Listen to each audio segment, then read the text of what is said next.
నా ప్రాణమా యెహోవాను సన్నుతించుము అని ఆయన చేసిన ఉపకారాలు దేన్ని మర్చిపోవద్దని దావీదు ఎందుకు అంటాడంటే, నా ప్రాణమా నీకు ఎవరెవరైతే ఉపకారం చేశారో వాళ్ళకి, వాళ్ళ కుటుంబస్తులకి, వాళ్ళ వంశం ఎవరికైనా సరే నువ్వు తిరిగి ఉపకారం చెయ్యాలి, అందుకని మర్చిపోవద్దు.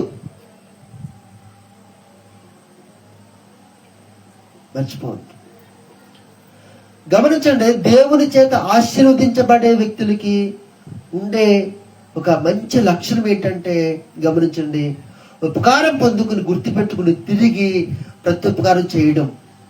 మాటలతో చెప్పడం కాదు, ప్రతి ఉపకారం చేయడం.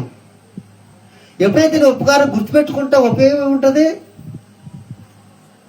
గుర్తుపెట్టుకున్న ఆ ఉపకారాన్ని గుర్తుపెట్టుకుని నువ్వు ఎప్పుడైతే ప్రతి ఉపకారం చేస్తావో అప్పుడు దానికి విలువ అనేది పెరుగుతుంది.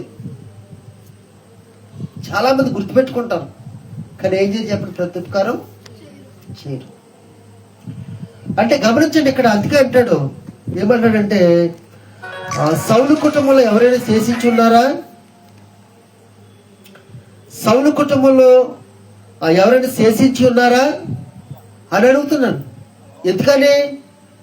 నేను కష్టాల్లో ఉన్నప్పుడు నాకు యోనాతాను ఉపకారం చేశాడు గనుక నేనేం చేయాలంటే నేను తిరిగి ఉపకారము చూడండి చేశాడు. అక్కడ 4 చదివితే అందుకు అతడు 4 అతడు ఎక్కడ ఉన్నాడని రాజు అడుగగా, షీబ చిత్తగించుము, అతడు లోదేబారులో అబీయేలు కుమారుడగు మాకరి ఇంట ఉన్నాడని రాజుతో అనెను.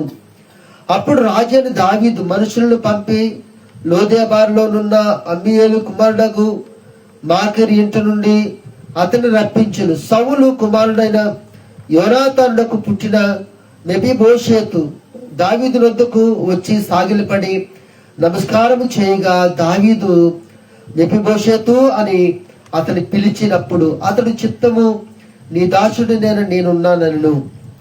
అందుకు దావీదు, నీవు భయపడవద్దు, నీ తండ్రి అయిన యోనాతాను నిమిత్తము నిజముగా నేను నీకు ఉపకారము చూపి నీ పితరుడైన సౌలు భూమి అంతయు నీకు మరలా ఇప్పింతును, మరియు నీవు సదాకాలము నా బల్ల యొద్దనే భోజనము చేయదు అని సెలవీగా. చూసారండి, నీ పితరుడైన దావీదు సౌలు భూమి అంతా